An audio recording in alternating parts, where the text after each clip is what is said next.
This is a side-by-side comparison of games on 4 phones: iQOO 15, RedMagic 11 Pro, Oneplus 15, and iPhone 17 Pro Max. I believe the results will surprise many. First, let's compare the charging speed using unofficial chargers. If you're looking for speed, iQOO 00 users are advised to use the official charger, as the iQOO only reached 78%, while the other 3 phones were fully charged. Then, using its own adapter, the charging speed was noticeably faster. Now let's look at the game loading speed. Except for the Apple, the other 3 phones were all running at their highest game modes. The fastest was RedMagic, followed by Apple, then iQOO, and finally Oneplus. Next, let's look at the frame rate experience after inserting a capture card. This can help many of you solve the frame rate lock issue on Android phones with capture cards. I currently have a Mi Chengshen capture card, so I did this test. Under normal conditions, without any modifications, Apple, as you know, doesn't lock frame rates. Then OnePlus locks the frame rate at 60 frames per second. This lock isn't just in the user interface, it also locks it in-game, affecting the gaming experience. The iQOO is the same as OnePlus, also locking the frame rate at 60 frames per second. But what I want to tell you today is that this has nothing to do with the phone itself. We'll explain why later. However, the RedMagic can directly reach 144 frames per second. Currently, without any modifications or upgrades,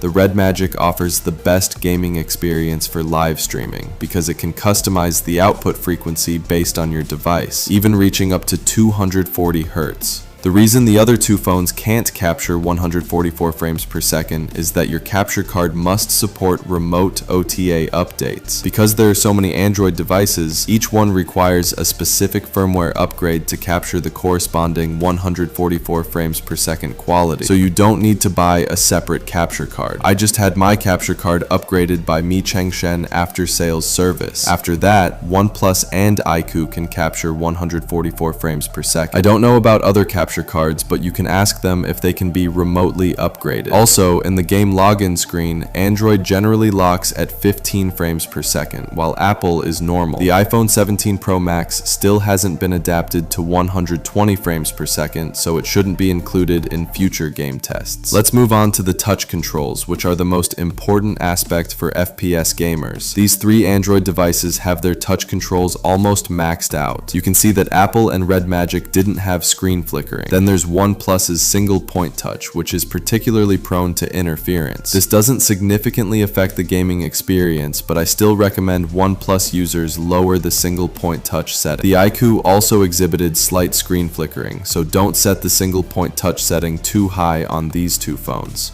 The second test simulates pressing, lifting, and pulling your finger on the screen. We don't want any screen displacement when lifting, but RedMagic showed slight displacement while OnePlus performed much better. At this point, there was almost no displacement. At this point, iQOO is similar to OnePlus, so the difference between the 2 tests mentioned above might be due to different touch control adjustments for each company. Apple, needless to say, simply doesn't work. I originally wanted to test swipe touch, but the differences between the 3 Android phones aren't significant enough for me to see with the naked eye. Therefore, I won't test that until I have professional equipment. However, I mainly want to show you the difference between Apple and Android. Take a close look.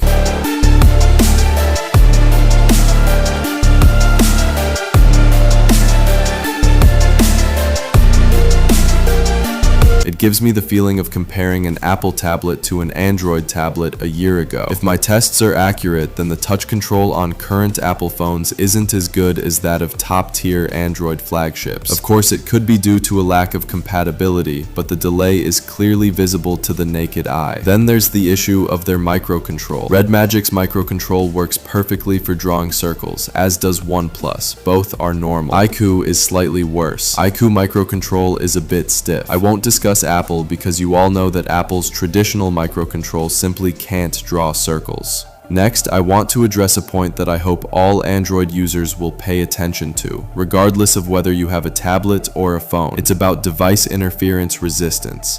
I'll be applying a high-powered liquid cooler or air cooler to each device.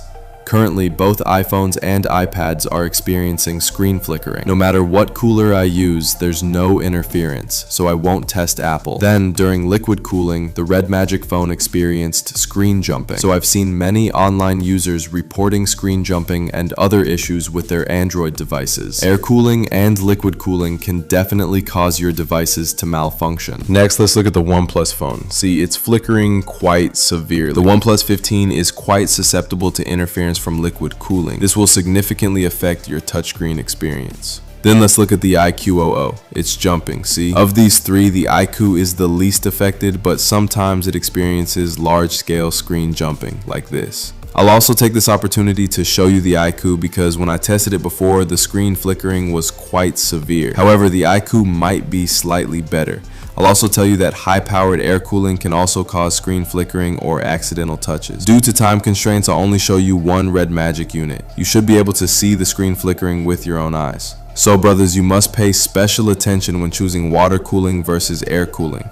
If you choose the wrong device, you'll have wasted your money. The water cooler I didn't list was meant to solve this problem for you, but unfortunately it can't be listed for various reasons. So I'll be rebuilding an all-in-one PC for you in the next couple of days. Finally, with each device fully charged, I will conduct a 45-minute game test. 5 minutes of Training Island, 20 minutes of Battlegrounds, and 20 minutes of Classic. I will record the frame rate performance in each game and the final power consumption. The first device tested is the iQOO, so I'll directly show you its frame rate graph. Actually, I don't know why, but the iQOO Training Island mode is particularly prone to frame drops, with an average frame rate of only 141.1. Then during team battles, if you look at the frame rate above, it's currently at 140, right? After respawning, it inexplicably locked at 120 frames per second. I don't know what happened. Although its frame rate is unstable, what really amazed me was that overall, among these Android devices, the iQOO provided the best touch experience, which shocked me. I considered it might be RedMagic or Oneplus, but I never thought it would be the iQOO. Of course, this is just my personal judgment based on my feel for the device, and it only represents my personal opinion. Finally, after 20 minutes of team battles, let me show you its frame rate performance. You know, this frame rate locking is quite annoying. I don't know if it's due to temperature control or something else. Then I tested it for another 20 minutes in classic mode. I can only say that its frame rate performance upon landing was average. During combat, there was a frame rate fluctuation of 5 or 6 frames. When many people landed, the frame rate dropped to 130, but it quickly recovered. Most of the time, the frame rate remained stable at around 140. However, during gameplay, frame rate locking occurred in team deathmatch, and it happened again in classic mode. Let me show you. Look at the frame rate on the screen. It's currently at 140, 130, 120 locked. While iQOO users should ensure good cooling, frame rate locking will affect the gaming experience. But if you focus on cooling, you have to worry about screen flickering. So let's look at its classic frame rate graph. If it weren't for the frame rate locking, the average frame rate would be even higher.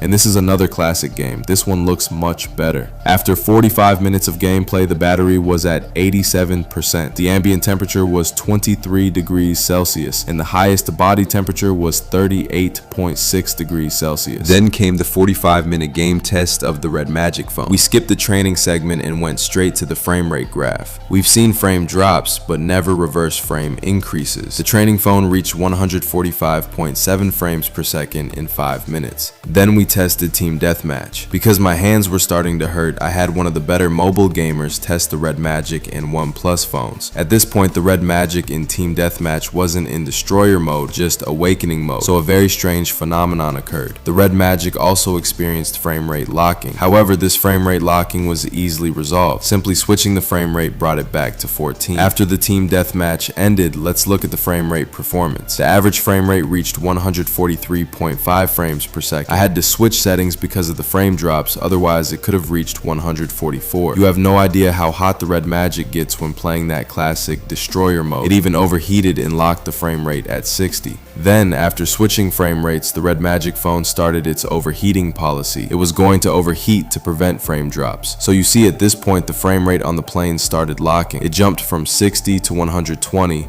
and then we switched to 144. I'll show you the final frame rate graph later. In terms of gyroscope performance, there's almost no difference between the three phones. But if we're talking about the feel of the controls, I personally think iQOO is better than RedMagic, which is better than Oneplus. Frame rate stability and performance release are undoubtedly better with RedMagic, and there's no comparison in terms of overheating. Look at the frame rate graph. The average frame rate is 141.4. If it weren't for that long 60 FPS lock, the final average frame rate would probably be closer to 144. Finally, after 45 minutes of gameplay, the battery was at 89%. This is understandable since RedMagic has the largest battery capacity, but the final temperature of 50 degrees Celsius is quite exaggerated. No wonder they say it's so hot it won't cause frame drops. Finally, let's look at the Oneplus 15. First, let's examine the frame rate in 5 minutes of training mode. Frankly, currently, besides RedMagic and the Y700, only the Oneplus One can maintain a full frame rate in training mode. Next, let's look at 20 minutes of team deathmatch. What's strange is that RedMagic and iQOO both locked the frame rate, right? But the Oneplus One didn't lock the frame rate in either team deathmatch or classic mode for some unknown reason. As for the Oneplus One's touch response, compared to the other two phones, it feels slightly off. It's harder to stop the movement and requires more input. Finally, let's look at its frame rate performance in team deathmatch, averaging 141 frames per second. However, the Oneplus One has a frame rate of 165 frames per second. Also, the Oneplus One is more stable in classic mode than in team deathmatch. This is a bit strange. It's the first time I've seen classic mode outperform team deathmatch. Finally, throughout the entire game with Iris in classic mode, there were no noticeable frame drops. Only with iQOO did it occasionally drop a frame. So you see, it's strange how Android phones are. None of them stand out in any particular way. Each OnePlus has its own advantages and features. After 45 minutes of gameplay, the highest temperature on the back was 37.3 degrees Celsius, which is really good temperature control.